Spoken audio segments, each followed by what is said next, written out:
Hello again, welcome back to Rob's Piano Room.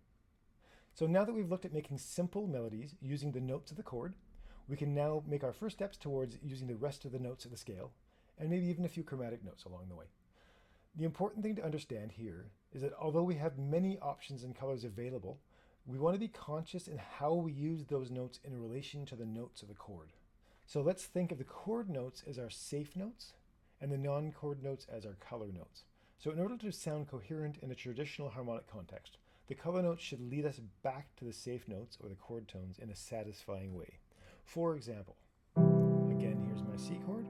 I'm going to play some notes. Those are my safe notes. Now, back to the chord tone, back to the chord tone, back to the chord tone, back to the chord tone, back to the chord tone.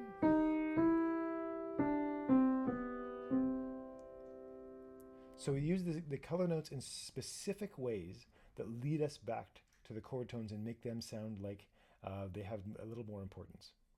So we're going to start simply with what are often referred to as passing tones and neighbor tones. A passing tone is simply a note that leads us from one chord tone to another chord tone. For example, in C, the note D is a passing tone when it fills in from C to E, or from E back down to C. Similarly, F is a passing tone when it leads from E to G, or from G back down to E. It's important to realize we only refer to these notes as passing tones when they behave in that specific way. So we're going to think of A and B as kind of a double passing tone, working together, leading us from the G to the high C, or from that high C back down to G. So let's make some melodies now using a combination of just chord tones and passing tones. Remember, you can still just jump from one chord tone to another chord tone. So let's play our C chord again in the left hand.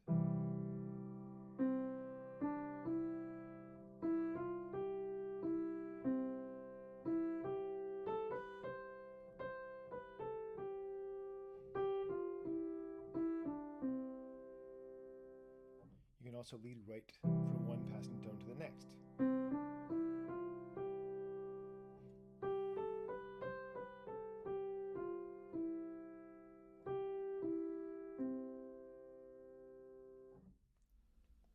For these exercises, for now, only use the non-chord tones in this specific way. Of course, eventually your ear will be the judge, and you can find ways to make nice melodies that bend these rules a little bit. But for now, try to be very specific about how you're using the non-chord tones so that the concepts are clearly ingrained. So now let's try this with our 1 to 5 to 1 progression. Now there's a few things we need to think about here. First thing is that you can have a passing tone from the last note you play in one chord to the first note you play in the next chord. So for example, I'm going to have this be the last note that I play on the one chord. Now I'm going to move to the third of the 5 chord with a passing tone. And now back. So that's perfectly possible. The next thing we need to look at is if you're on a chord that's not the one chord, for example, the 5 chord in this case, we still use the scale of the 1 chord to choose our passing tones.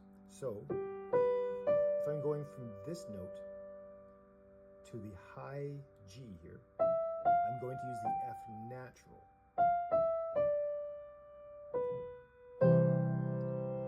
Not the F sharp as if we were in the key of G, because we're actually in the key of C and using those notes.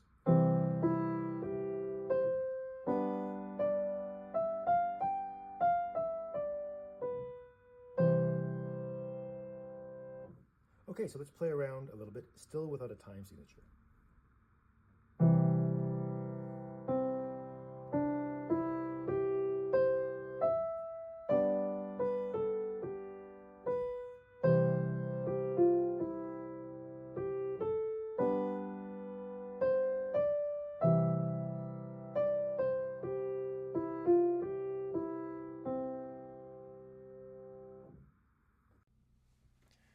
Great, now let's try this with a time signature, just in 4/4 for now.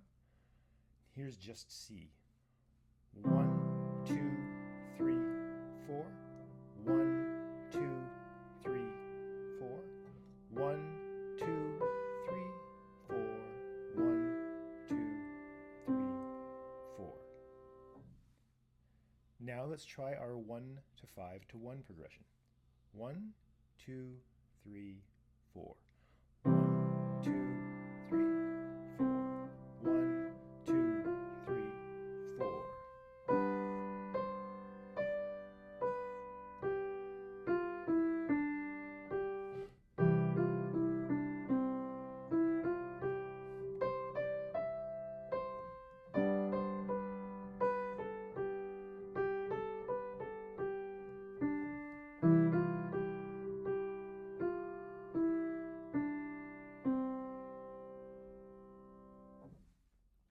Great, now let's try our 1 to 4 to 5 to 1 progression. 1, 2, 3, 4. 1, 2, 3, 4. 1, 2, 3, 4. 1, 2, 3, 4. 1, 2, 3, 4.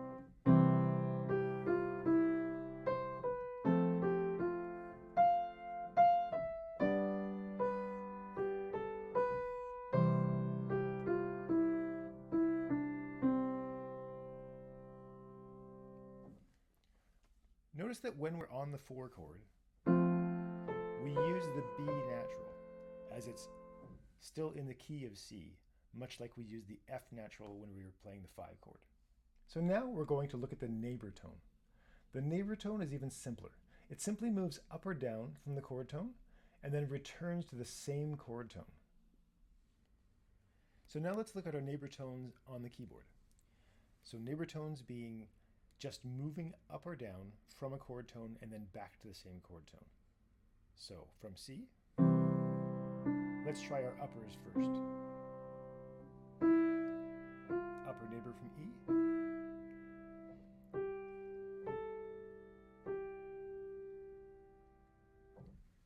Now, before we do our lower neighbors, it's important to discuss an important tendency. Lower neighbors tend to sound better as a semitone, regardless of what the scale would suggest. So in this first example, it's the same thing anyway. So the semitone is in the scale. But for these examples, from the E and from the G. Now from the third, from the E, that's possible.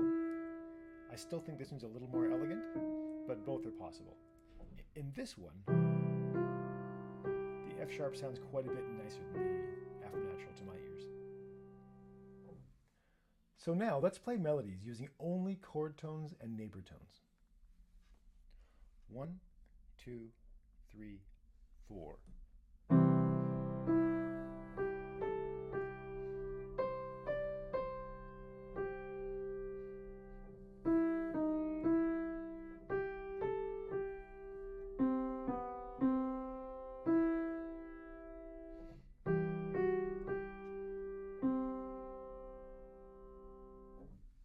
Now let's combine our neighbor tones and our passing tones. So first with just the 1 chord.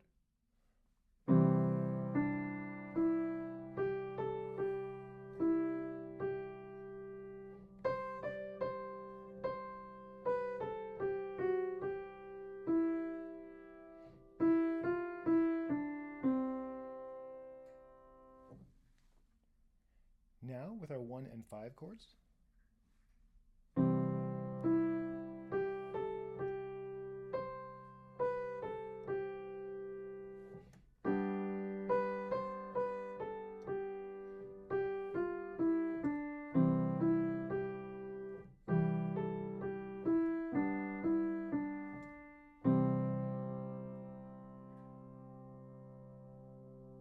Now with our 1, 4, 5, 1 progression.